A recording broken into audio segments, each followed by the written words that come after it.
بھلا جس شخص کا سینہ اللہ نے اسلام کے لیے کھول دیا ہو سو وہ اپنے پروردگار کی طرف سے روشنی پر ہو، تو کیا وہ سخت دل کافر کی طرح ہو سکتا ہے؟ پس ان پر افسوس ہے جن کے دل اللہ کی یاد سے غافل اور سخت ہو رہی ہیں، اور یہی لوگ سراسر گمراہی میں ہیں۔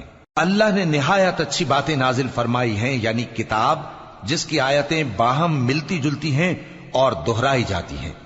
جو لوگ اپنے پروردگار سے ڈرتے ہیں ان کے بدن کے رونگٹے اسے سن کر کھڑے ہو جاتے ہیں، پھر ان کی کھالیں نرم ہو جاتی ہیں اور دل بھی نرم ہو کر اللہ کی یاد کی طرف متوجہ ہو جاتی ہیں۔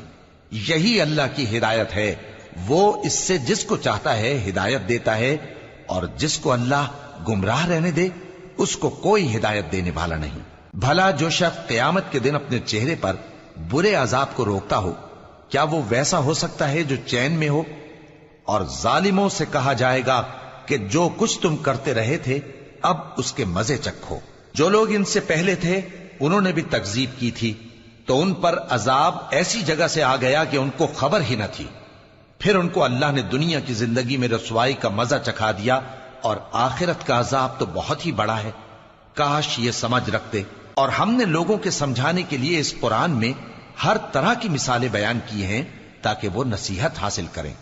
یہ قرآن عربی ہے جس میں کوئی عیب اور اختلاف نہیں، تاکہ وہ ڈر مانے۔